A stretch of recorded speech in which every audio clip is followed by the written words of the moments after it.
네, 머니마스터 2부 이어가겠습니다.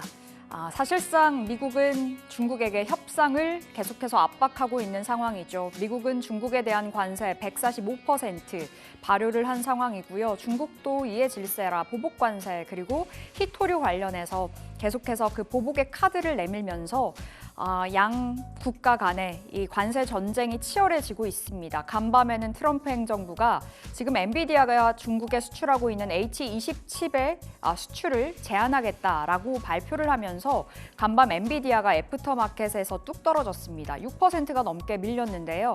앞으로 이렇게 발효가 됐을 때 엔비디아 분기별로 한 7조 원가량의 비용이 발생한다고 하죠.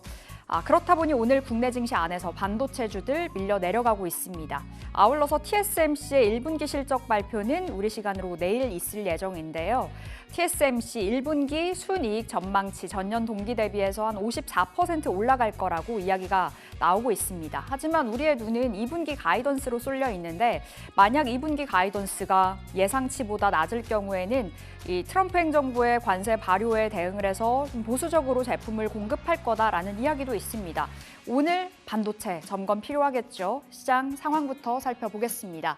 자, 코스피가 2,461포인트, 코스닥은 706포인트 가져가고 있습니다. 나란히 0.6%, 7%의 하락을 이어가고 있고요. 수급 동향 보실까요? 외국인들의 팔자는 계속해서 지속되고 있습니다. 오늘 현선물 시장 일제히 매도. 유가증권 시장 외국인 현재 3,500억 원, 그리고 코스닥에서 1,300억 원의 매물출에 이어지고요. 선물시장에서도 1,300억 원의 매물출에 오늘 나오고 있습니다. 자, 시가총액 상위 종목들의 움직임 보실까요? 삼성전자, SK하이닉스 2%대 하락입니다. 장중에 3%가 넘는 하락을 보이기도 했었죠. 55,000원 선 175,500원 현재 가져가고 있고요. 2차 전지, LG에너지솔루션 0.3% 상승 보여주고 있습니다. 참고로 테슬라 실적 발표도 코앞으로 다가온 상황에서 2차 전지 원체 힘든 길을 걸어가고 있습니다. 대체 2차 전지의 돌파구는 어디에 있을 것인지 궁금해지는데요. 간밤에 또 하나의 소식이 있었죠. 삼성전기, 비아디에 MLCC를 공급하게 됐다는 소식에 오늘 삼성전기의 분위기는 좋습니다. 다만 2차 전지, 최근에 녹록지 못한 흐름 보여주고 있는 상황이고요. 삼성바이오로직스 쉬어가는 가운데 현대차, 어제 분위기가 좋았었는데요. 오늘은 1.6% 현재 구간 밀리고 있습니다. 자, 6위부터 올라와 있는 종목들 보실까요? 혼조 양상이 뚜렷한 오늘장인데요. 한화 에어로스페이스 다시 한번 신고가를 갈아치웠습니다. 79만 원 선 가리키고 있고요. 기아도 쉬고 있고 현재 HD 현대중공업이 10위에 계속해서 안착이 되어 있는 모양새죠. 현재 구간 강보합선에서 35만 6천 원 선에서 거래 이어가고 있습니다. 자, 코스닥 시총 상위 종목들의 움직임도 확인을 해보겠습니다. 오늘 알테오젠, HLB 현재 하락을 보여주고 있는데 HLB는 현재 0.3% 상승 중이고요. 에코프로비엠 그리고 에코프로가 1%, 2% 하락 그리고 레인보우 로보틱스도 2%대 오늘은 조정받는 쉬어가는 분위기 역력합니다. 6위부터 10위에 올라와 있는 종목들. 오늘 휴젤 클래시스 상승 중인데요. 참고로 AI 홈 닥터 관련해서 오늘 의료 AI 쪽에 힘이 강하게 들어오고 있습니다. 잠시 후에 그 부분도 전략 체크 받아보도록 하겠고요. 리가켄바이오 2%, 파마리서치 1%, 코오롱 티슈진도 2%의 약세에서 오늘 방향을 잡아가고 있습니다. 자, 이렇게 시장 상황 살펴봤고요. 머니마스터 2부 출발합니다.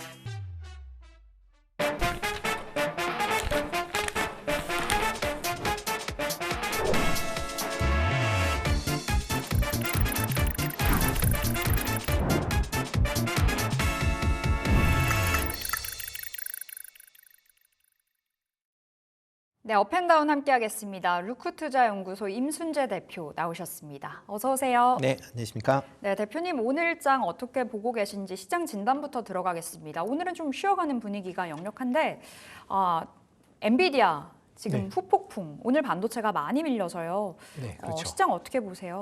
일단 뭐 최근에 이제 관세에 따른 그런 영향이 이제 좀 계속 이제 시장 내에서 좀 있었던 그런 상황이다라고 보시면 될 것 같고요.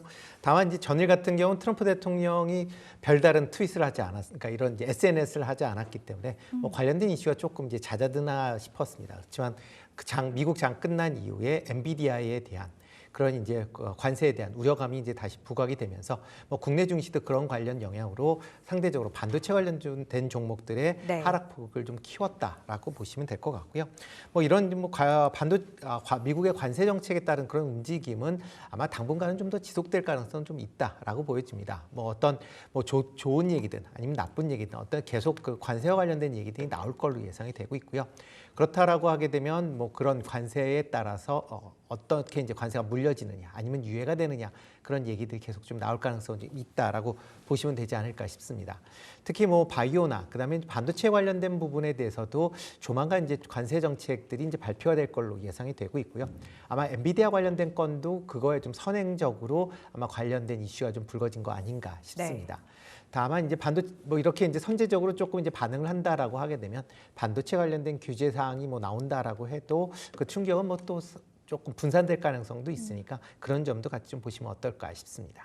시장 말씀 주셨는데 반도체부터 질문 가겠습니다. 네. 오늘 그렇다면 엔비디아가 애프터마켓에서 6%가량의 급락을 보여줬었고 결국엔 뭐 하이닉스 타격이 있을 수밖에 없을 것으로 예상이 되는데 지금 보유하고 있다면 혹은 보유하고 있지 않다면 이 삼성전자, SK하이닉스 매매 전략 어떻게 가져가 볼까요? 일단 엔비디아 향에 관련된 이제 매출이 지금 현재는 SK하이닉스가 있고 뭐 삼성전자는 없기 때문에 네. 어떻게 보면 좀 덜 영향을 미칠 수 있다라는 그렇게 이제 볼 수도 있겠습니다.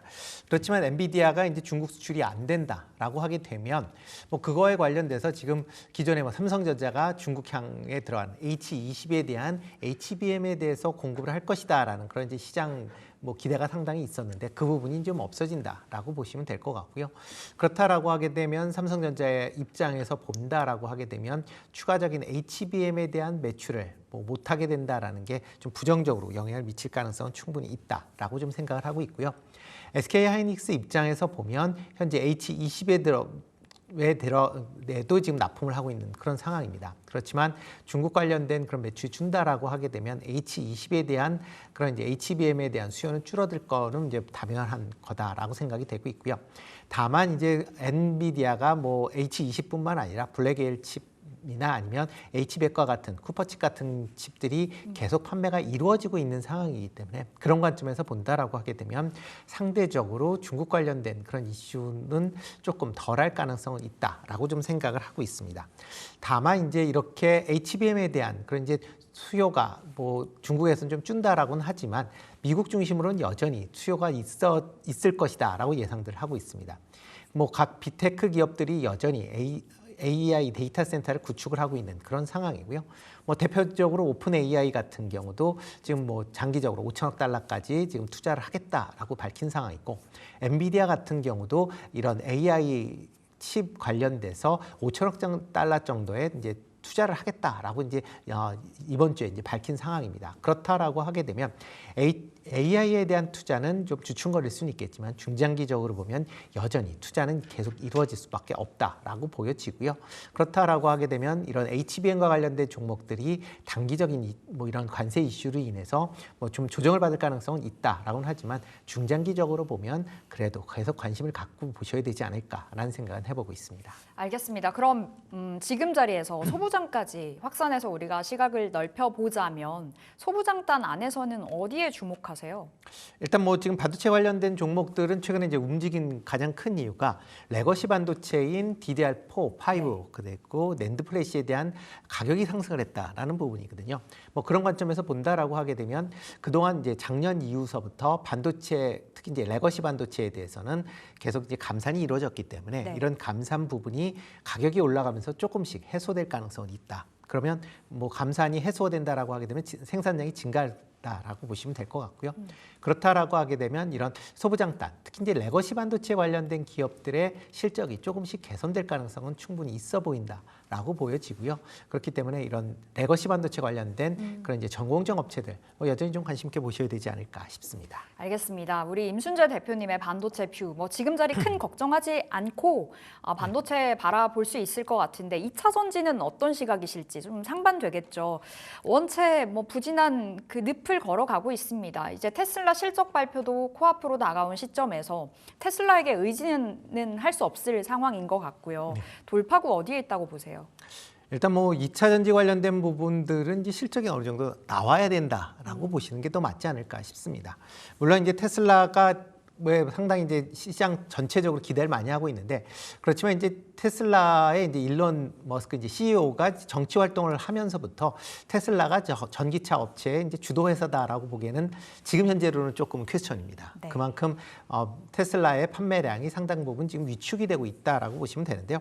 대표적으로 1분기 판매 대수는 공개가 됐죠. 지금 33만 7천 대를 기록을 했습니다. 작년에 38만 7천 대에 비해서 한 13% 정도 감소를 했고요. 이게 2002년도 1분기 이후에 가장 낮은 그런 이제 수준이다라고 보시면 될 것 같습니다. 특히 이제 일론 머스크의 이제 정치 행보로 인해서 미국, 그다음에 유럽 내에서 지금 테슬라의 차량이 전부 다 안 팔리고 있습니다.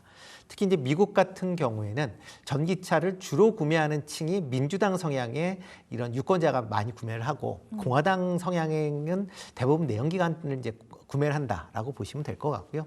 일론 머스크가 지금 공화당 쪽에 적극적으로 활동을 하고 있기 때문에 민주당 성향의 이런 그러니까 소비자들이 지금 테슬라의 전기차를 구매하지 않고 있다라고 보시면 될 것 같고 여기에 덧붙여 이제 유럽 같은 경우도 지금 극우 정당들을 머스크가 계속 얘기를 했기 때문에 네. 또 그거의 반사 효과로 인해서 유럽 내에서도 판매가 좀 줄어들고 있습니다. 그러니까 전기차 판매는 줄어드는 게 아니라 테슬라만 지금 줄어들고 있다라고 보시면 될 것 같고요. 그러다 보니까 1분기 실적도 아마 그렇게 좋지 않을 걸로 지금 예상을 하고 있습니다. 시장 컨센서스를 본다라고 하게 되면 매출 같은 경우는 216억, 그러니까 217억 달러 정도를 지금 예상을 하고 있고 주당 EPS는 0.43달러를 지금 예상을 하고 있는데 이게 3개월 전에 주당 EPS가 0.71달러를 예상했으니까 지금 3개월 동안에 한 40% 정도 지금 주당 EPS가 감소할 것이다라고 예상을 하고 있습니다. 그만큼 아마 테슬라의 회복은 조금 더 시간이 걸릴 가능성은 있다라고 보여지고요.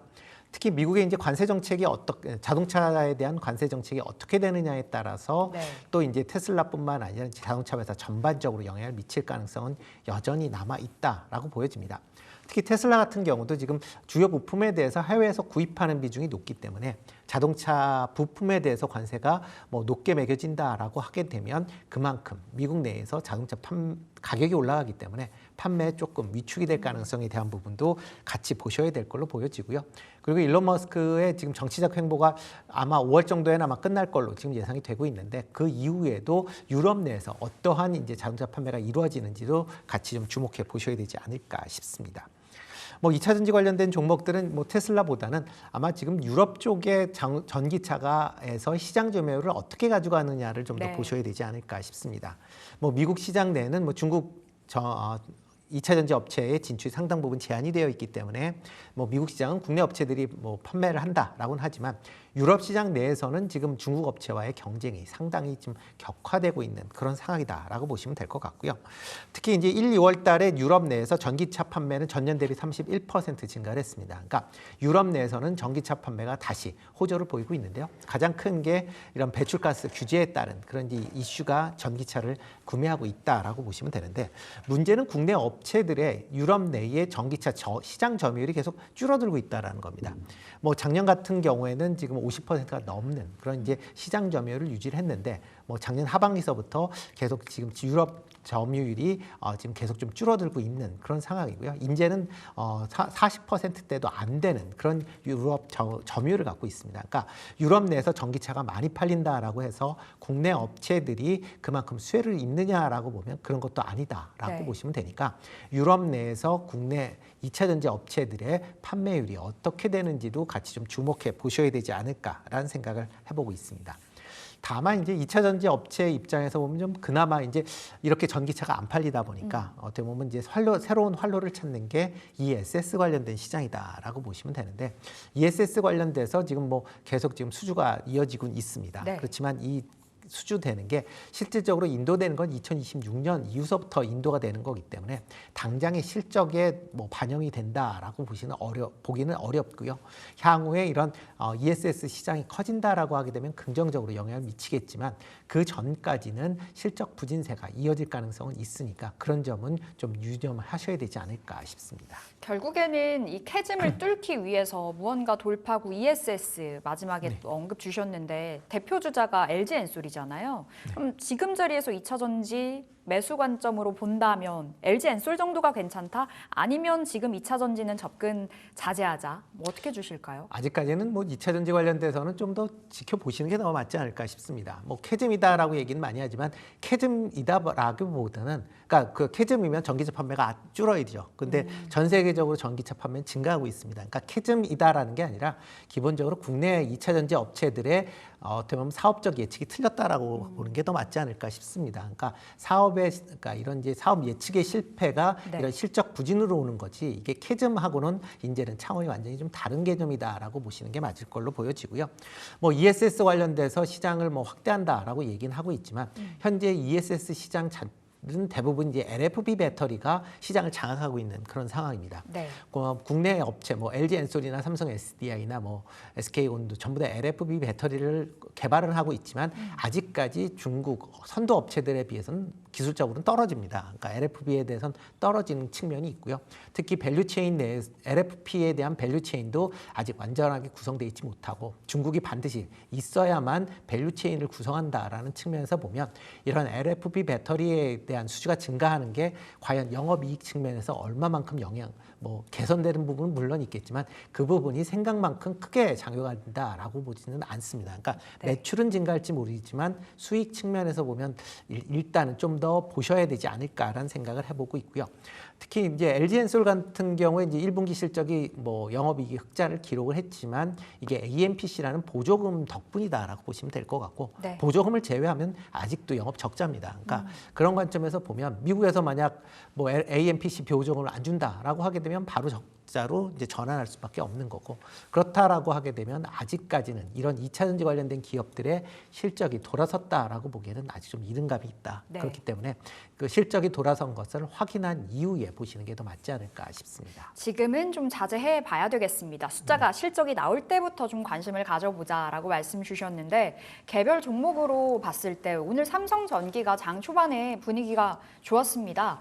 중국 비아디에 MLCC를 납품하게 됐다는 호재를 물고 왔는데 다만 아쉬운 건 윗꼬리가 길죠. 오늘 시초가가 뭐 오늘의 고가 부근이거든요. 결국에 오늘 잘 갔다가 쭉 빠져 있는 상황인데 삼성전기의 오늘 그 이슈는 어떻게 평가하세요? 네, 뭐 BYD에 이제 전장용 이 MLCC를 공급한다라는 뭐가 발표가 됐습니다. 특히 삼성전기 같은 경우는 이제 미래 먹거리로 이제 전장용 MLCC에 이제 상당히 이제 지금 이제 집중을 하고 있기 때문에 이런 뉴스가 나온다라는 거는 상당히 긍정적으로 볼 수도 있다라고 보여지고요. 특히 이제 이재용 회장이 이제 중국에 방문한 이후에 이런 얘기가 나왔다라는 것도 어떻게 보면 시장에서는 이제는 뭐 중국 쪽으로도 매출이 발생할 거 아니냐라는 기대감이 있습니다. 그렇지만 이제 오늘 같은 경우도 이제 기대감이 아침에 큰 폭으로 올랐다가 지금 윗꼬리 길게 다는데 그 이유 중에 하나는 BYD의 MLCC를 과연 그러면 얼마만큼 공급할 것이냐라는 부분은 빠져 있습니다. 그러니까 지금 뭐 BYD 같은 경우도 이제 다양한 회사로 통해서 이제 MLCC를 공급을 받고 있거든요. 네. 그 중에 이제 여러 이제 이런 이제 채널 중에 이제 삼성전기가 한 채널을 맡는다라고 보시는 게 맞지 않을까 싶습니다. 그렇기 때문에 얼마만큼 납품이 되는지 그런 부분은 확인이 필요하다라는 게 이제 시장 반응일 수밖에 없다라고 보여지고요. 특히 이제 MLCC 관련된 부분에 이제 주요 매출처다라고 하게 되면 물론 이제 뭐 전장용이 이제 계속 크고는 있지만 아직까지는 IT 부분이 가장 큰 영향을 미친다라고 보시면 될 것 같습니다. 특히 뭐 삼성 지금 전기 같은 경우에 작년에 이제 10조 원 이상의 이제 매출을 기록을 했는데 이런 전장용으로는 1조가 채 안 되는 그런 이제 매출을 기록을 했습니다. 그러니까 그만큼 아직까지는 전장용 비중이 매출이 그렇게 높질 않다. 그러니까 삼성전기 입장에서 실적이 이제 돌아서는 걸 보여주려면 이런 전장용에 대한 그런 이제 개선된 부분도 물론 중요하긴 하겠지만 기존에 가장 중요한 IT 관련된 부분의 MLCC의 매출이 이제 회복되는 게 성장을 이제 뒷받침해 준다라고 보시면 될 것 같습니다. 그렇기 때문에 그런 부분이 아직까지는 시장에서는 뭐 관련돼서 이제 돌아선다라는 느낌을 아직은 받지 못했기 때문에 주가에서도 관련돼서는 여전히 아직까지는 조금 뭐 의구심이 좀 남아 있다라고 보여지고요. 일단 뭐 최근에 이제 중국에서 이제 이관신 정책으로 인해서 뭐 IT 관련된 부분이 조금씩 개선된다라고 지금 얘기들이 나오고 있으니까 그렇다라고 하게 되면 단기적인 것보다는 중장기적으로 실적은 개선될 가능성은 상당히 좀 높아 보이고요.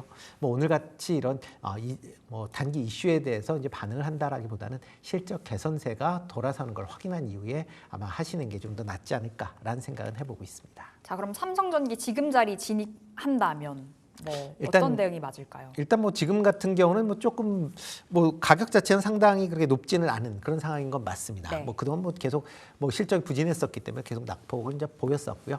그랬다가 최근 들어 조금 반등을 하는 그런 모습을 보였는데 뭐 지금 오늘 같은 경우도 뭐 윗꼬리를 길게 다는 음봉을 기록을 하고 있지만 뭐 아직까지는 뭐 그렇게 추가적으로 더 떨어진다라기보다는 지금 정도에서 옆으로 조금 횡보할 가능성은 좀 있어 보인다.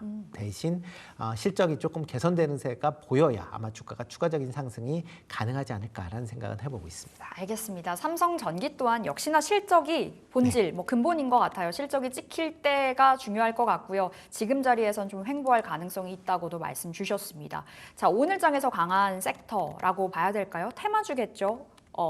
오늘 원격 의료 관련주들의 강세가 돋보이는데요. 지금 자리 인성정보 케어랩스 상한가 들어가서 풀리지 않고 있고 민주당에서 AI 홈닥터 합법화를 제안했다라는 소식 속에 오늘 관련주들의 분위기가 좋은데 그런데 루닛, 뷰노 같은 원래 뭐 부각을 받았었던 전통적 AI 관련주들은 힘이 없더라고요. 네. 어떻게 해석해 볼까요? 그렇죠. 뭐 AI 홈닥터 한다라고 하게 되면 뭐 일단 민주당에서 지금 뭐 대선 공약으로 네. 그 형태로 해서 나온 그런 내용입니다. 뭐 AI 홈닥터 관련돼서 비슷한 얘기지만 뭐 원격 AI 진료다라고 보시는 게 좀 더 맞지 않을까라는 생각을 해보고 있고요.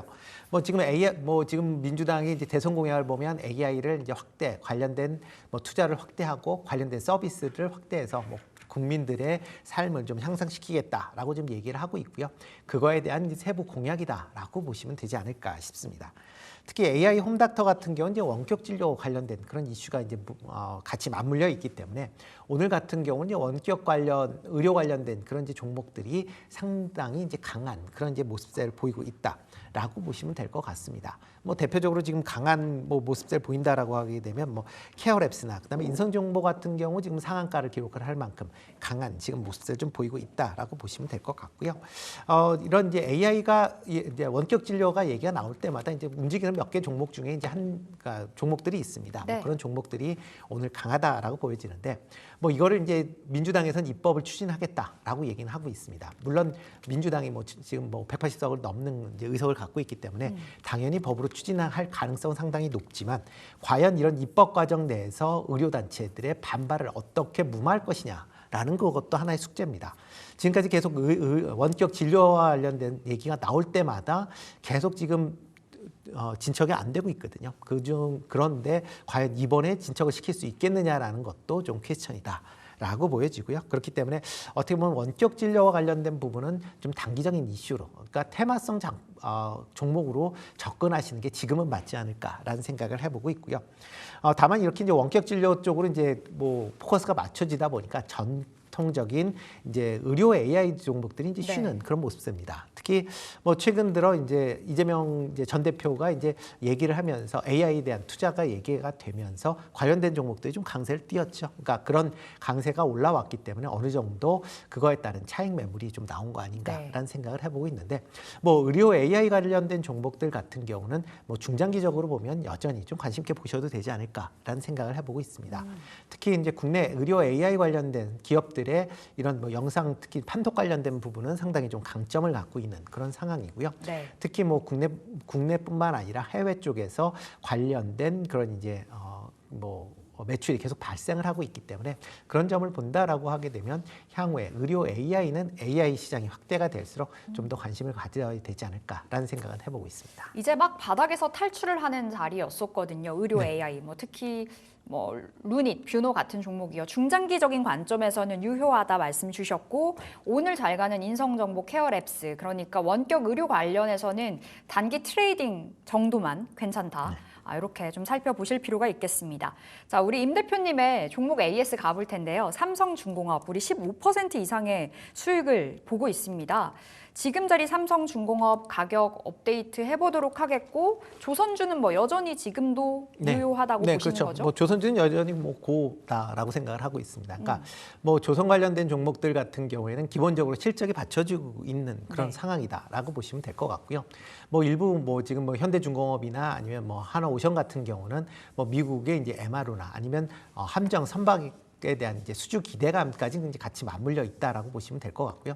여기에 최근에 이제 LNG 프로젝트가 진행이 되는 뭐 여러 국가에서 진행이 되고 있고 특히 알래스카 이제 LNG 프로젝트에 대한 기대감이 커지면서 뭐 후발주자인 삼성중공업 같은 경우도 지금 강한 그런 모습을 좀 보이고 있습니다. 뭐 지금 뭐 주가가 뭐 바닥에서 조금 올라오긴 했지만 아직까지도 전고점 수준은 못 미친 그런 상황이고요. 아마 전고점 이상으로 충분히 더 상승할 여력은 좀 있다라고 생각이 되고 있으니까 만약 갖고 계신 분들은 좀 더 보유하고 계셔도 되지 않을까 싶습니다. 15,800원이 전고점인데 요 가격대 돌파할 가능성이 있다. 들고 있다면 홀딩해 보겠습니다. 자, 오늘 임순재 대표님의 종목 받아볼 시간인데 어떤 종목 픽하셨을까요? 네, 오늘 같은 경우는 이제 음식료 중에 이제 했습니다. 어차피 뭐 최근 들어 이제 계속 이제 뭐 미국이나 뭐 미국의 이제 관세로 인해서 뭐 다양한 뭐 얘기들이 나오고 있지만 그래도 약간 보수적인 그런 관점에서 식음료 관련된 기업들 여전히 좀 관심 있게 보실 필요가 있다라고 보여지고요.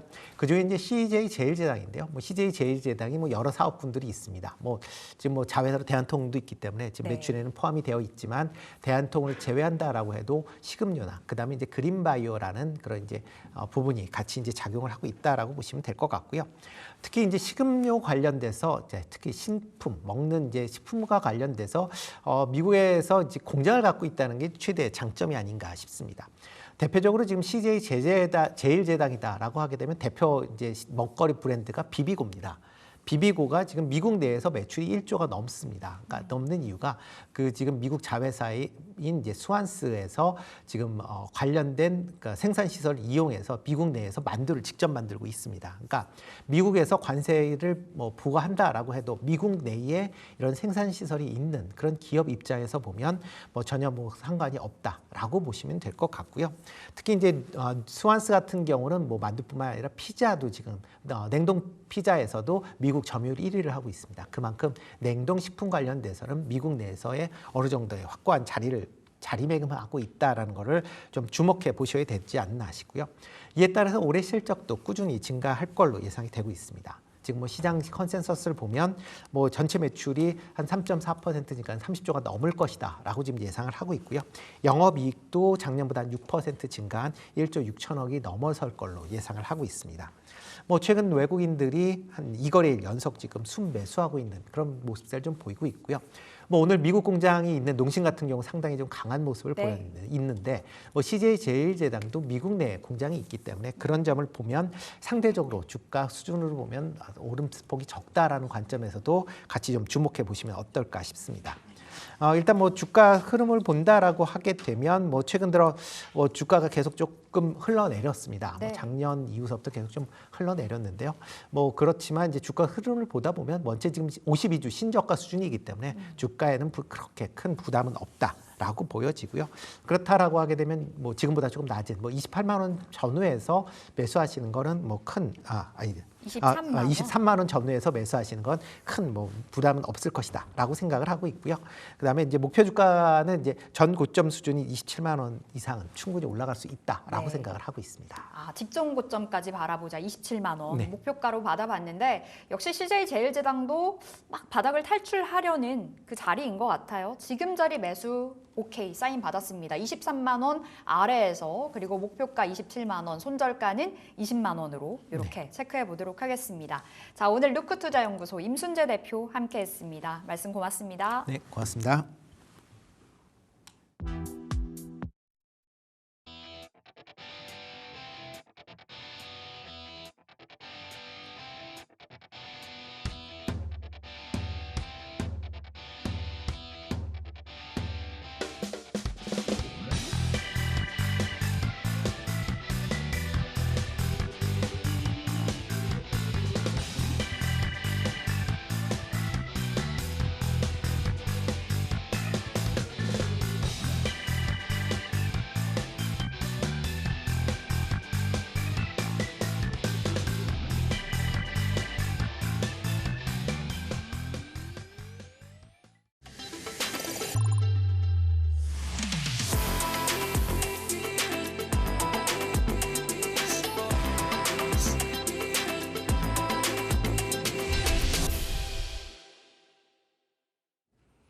수익을 향한 큰 그림, 수요일의 빅피처 출발해 보도록 하겠습니다. 오늘은 KR리서치 김대준 대표와 함께합니다. 대표님 안녕하세요. 네, 안녕하십니까? 네, 오늘도 세 가지 키워드 준비되어 있습니다. 첫 번째 키워드부터 함께 확인해 보시죠. 오늘 준비되어 있는 첫 번째 키워드, 잘 나갔었죠? 음식료입니다. 오늘 그중에서도 삼양식품 가져와 주셨는데 네. 좀 시세가 잘 나왔습니다. 한 4만 원대까지 올라가다가 살짝은 오름폭을 줄여내고 있는 것 같은데 하나의 기회라고 본다고 한다면 네네. 모멘텀 체크해 보겠습니다. 이제 오늘 우선, 네. 제가 경제TV 여러 채널을 보니까 네. 오늘 음식료 업종을 많이 이제 소개를 하더라고요. 잘 나가요. 시장이 일부 조정을 보여주고 있는 가운데서 경기 방어주 성격에서의 음식료 업종이 오늘 상승을 하기 때문에 오늘장 흐름을 보고 음식료 업종을 많이 얘기를 해주시는데 네. 저는 오늘장만큼의 흐름이 아니고요. 전체적인 흐름의 추세상에서의 삼양식품을 관심을 한번 가져보자라고 말씀을 드리기 위해서 삼양식품에 대한 소개를 해드리려고 합니다. 첫 번째 키워드, 음식료 업종에서는요. 10년마다 황제주가 나옵니다. 10년마다요? 그럼 네. 10년 전에는 어떤 종목이 황제주였나요? 2014년, 15년 되겠죠? 네. 그때 우리가 좋아하는 오뚜기, 갓뚜기라고 하죠. 네. 이때 오뚜기 주가가 2014년, 13년 이때 40만 원, 50만 원, 60만 원이었는데 이게 아마 100한 4, 50만 원까지 2, 3년에 걸쳐서 쭉 올라가는 형태에서의 대장주, 대표주, 황제주가 나왔었습니다. 네. 그러면 2014년으로부터 10년을 되돌려서 시점을 보게 되면 2004년, 5년 정도 선에서의 흐름이 되겠죠. 이때 음식료 업종의 황제주는 롯데칠성, 롯데제과 이 종목들이 4, 50만 원 출발해서 270만 원까지 움직였어요. 270만 원. 네.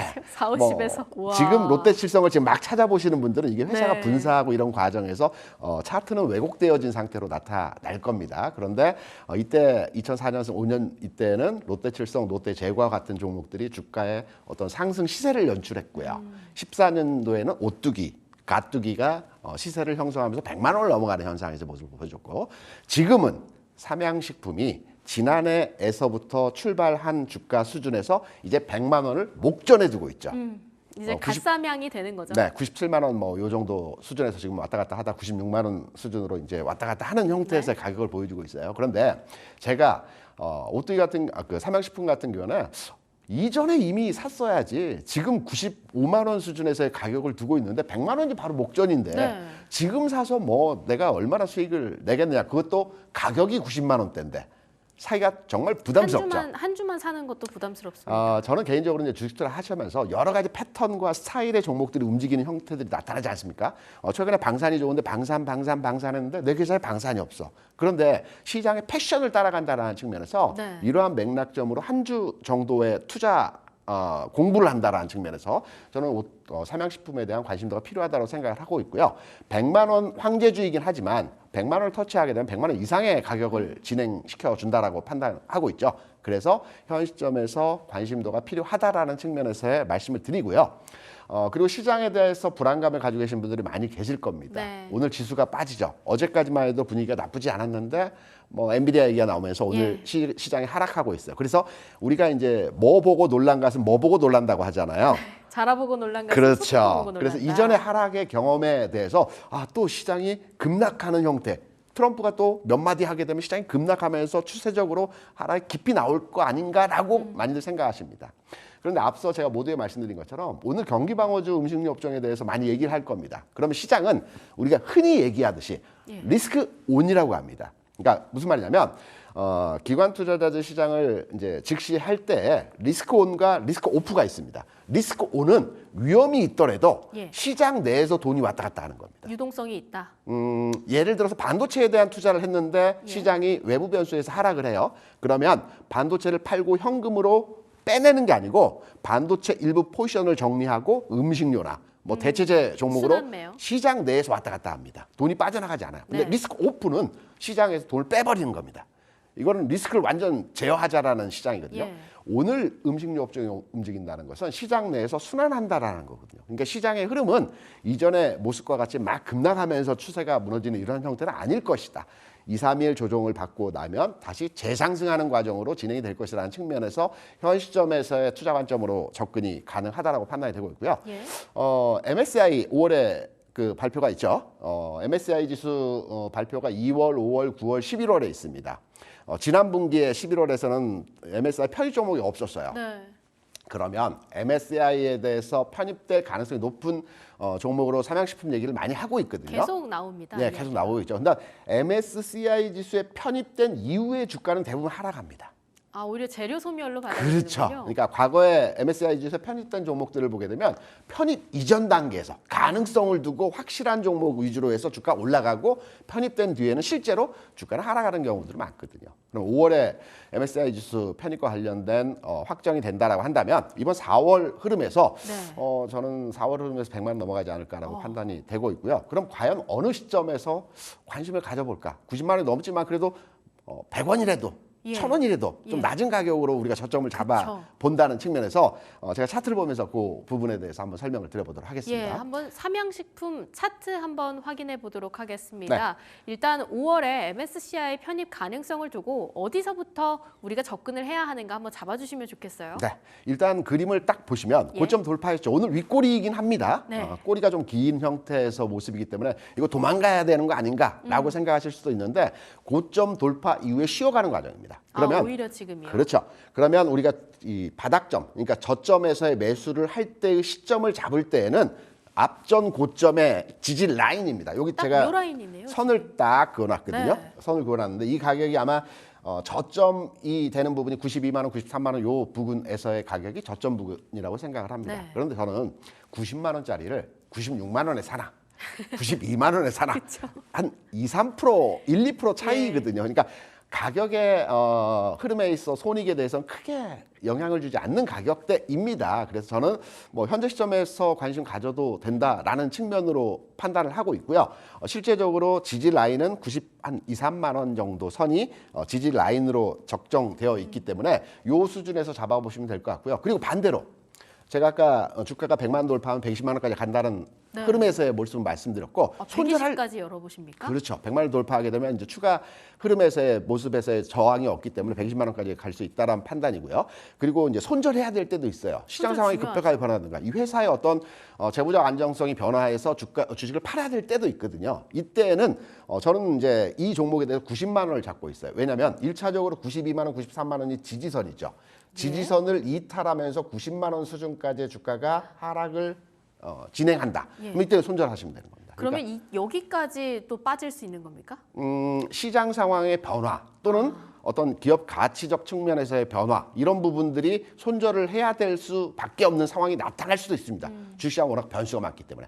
그래서 손절 라인은 짧게 이제 90만 원 정도 선으로 잡으시면 될 것 같고요. 목표가는 좀 높게 120만 원까지 잡아가신다는 측면에서 음식료 업종 뭐 괜찮습니다. 그럴 때 그중에서 또 삼양식품이 가야지만이 농심도 네. 가고 오리온도 가고 맞습니다. 뭐 CJ 제일대왕도 가고 다 갈 수 있는 상황이기 때문에 대표주 대장주 센 종목 그래서 삼양식품 꼭 경기 방어주 차원이 아니라 네. 흐름에 있어서 황제주로에 가는 길이라는 측면에서 관심을 가져보시기 바랍니다. 네, 5월에 MSCI 관련한 이벤트 앞두고 대장주 삼양식품 가격 전략 함께 체크해 보시면 좋겠습니다. 자, 두 번째 키워드도 함께 확인해 보시죠. 오늘 준비되어 있는 두 번째 키워드는요, 방산입니다. 반도체가 좀 쉬어가는 오늘 조선과 방산이 좀 지수를 받쳐주고 있는데요. 그렇죠. 한화 에어로스페이스, 야 음식료에서도 대장, 방산 쪽에서도 대장 가져와 주셨습니다. 네, 오늘 LIG 넥스원이 치고 나가면서 방산주들의 흐름들이 긍정적입니다.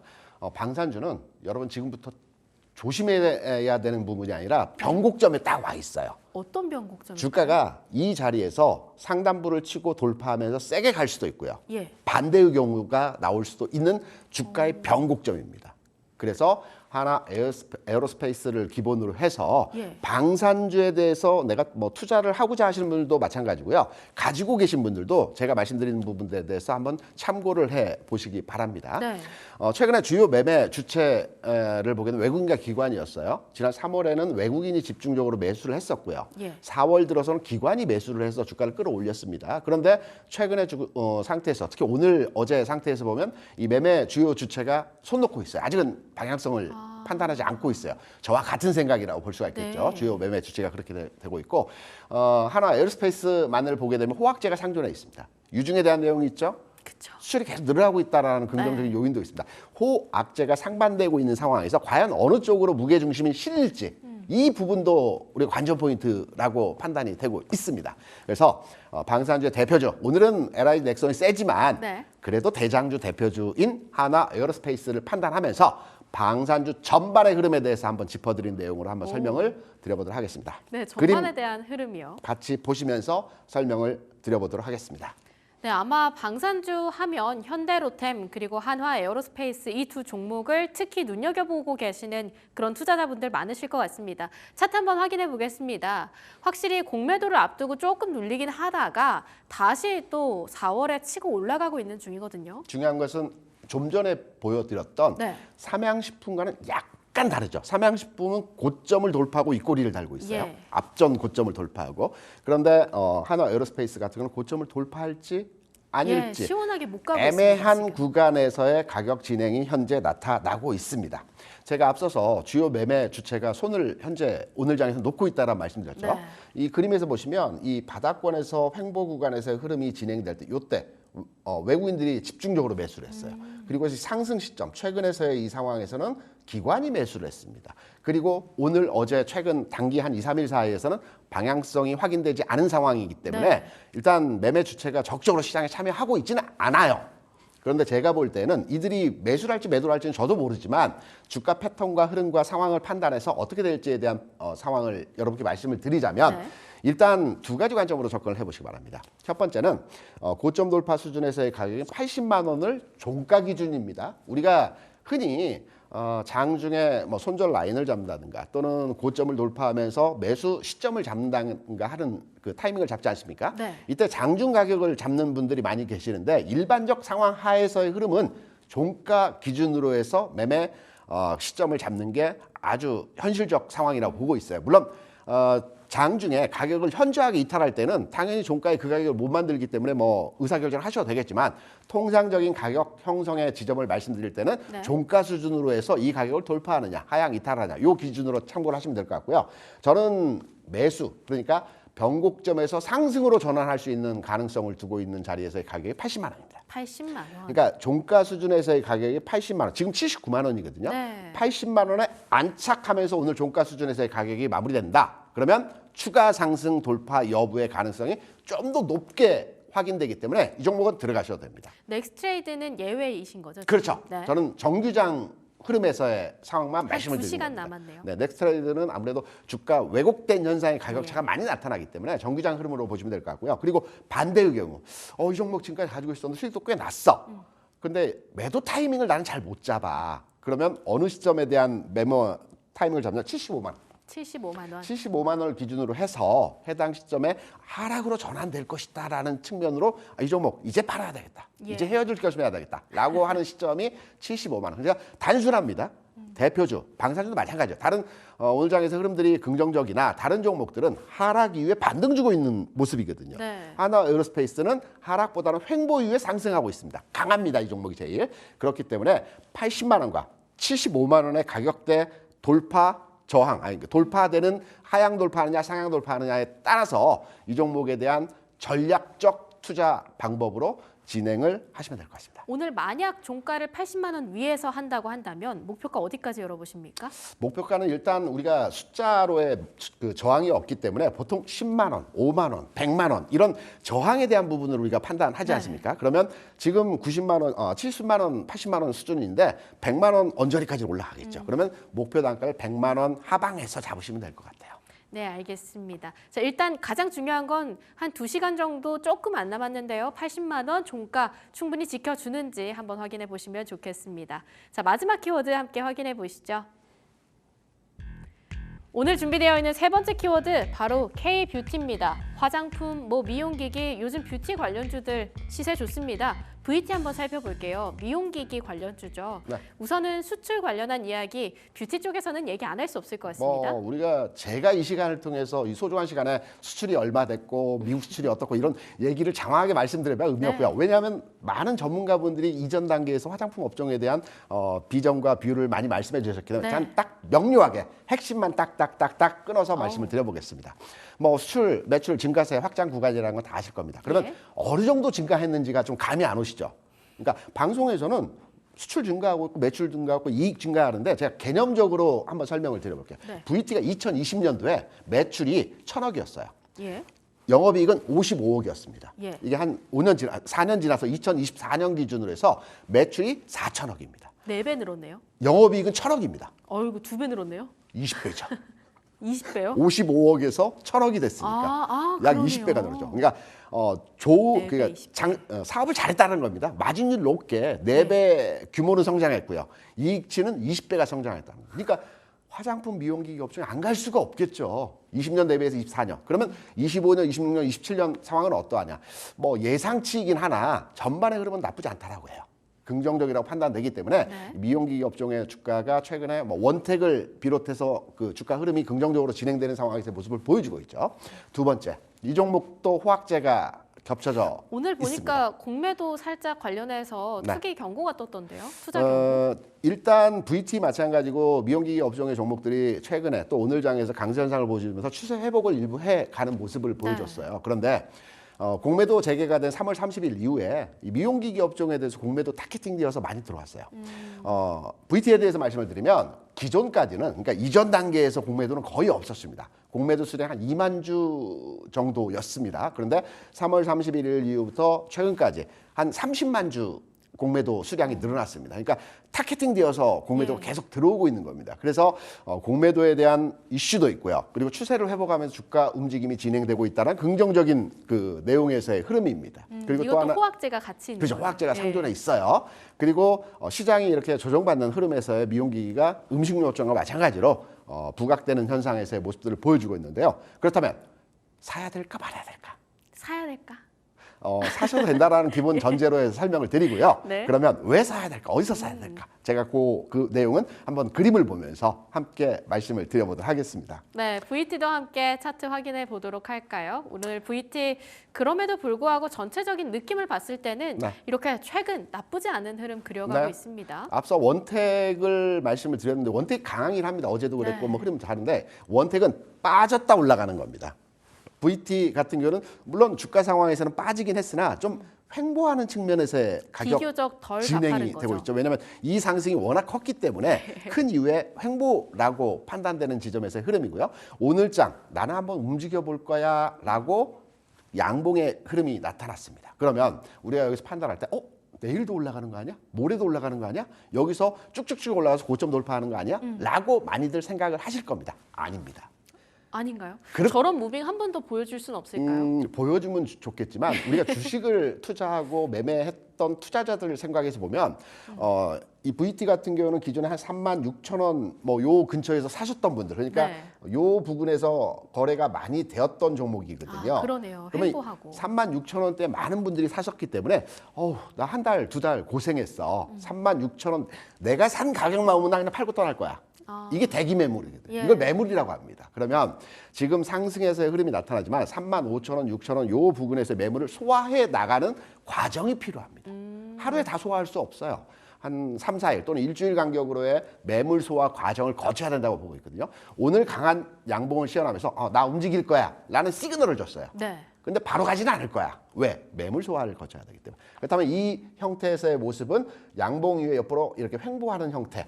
뭐 1% 올라가고 1% 빠지고 예. 뭐 요런 식의 2, 3일, 3, 4일 내에서의 주가 지루한데. 움직임이 뭐 2, 3일, 3, 4일 정도 흐름만 진행된다라고 한다면 이 물량을 소화할 수 있기 때문에 뭐 크게 지루하지는 않을 것 같고요. 그러니까 저점이라고 우리가 많이 시장에서 얘기하는데 흔들림에 매수를 하자. 저점이라는 구간을 어떻게 판단하냐면 마이너스에서 매수하자. 네. 뭐 꼭 오늘장 아니더라도 내일 그 다음 주 상황 하에서 마이너스에 장중에 일부씩 들어가면 이후의 상승 흐름에서 전환될 것이라는 가능성으로 우리가 판단해 볼 수 있기 때문에 VT 비롯해서 미용기기의 전체적인 흐름에 있어서의 모습은 어제 오늘장 흐름이 긍정적으로 진행된 부분이지만 따라가는 매매보다 이제부터는 네. 오늘 상승을 놓쳤다 한다면은 눌림. 이제부터는 눌림목이라고 하죠. 눌림목 타이밍에서의 접근이 필요하다고 생각을 했어요.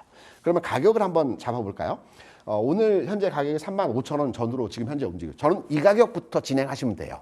이 가격부터요? 네. 현재가부터? 그러니까 제가 앞서 말씀드렸죠. 마이너스권에서부터 진행을 하시라고. 네. 그러니까 35,000원을 축으로 해서 여기 아래로 내려갈 때마다 매수를 하시면 됩니다. 그러니까 오늘 뭐 한 3분의 1 사시고요. 뭐 내일이나 모레 장중에 마이너스 주면 또 35,000원 아래에서 또 사시고 한 3번 정도 잘라서 매수를 하신다라고 한다면 전체적으로 VT에 대해서는 흐름에 있어서 긍정적으로 진행될 가능성이 있다라고 보고 있고요.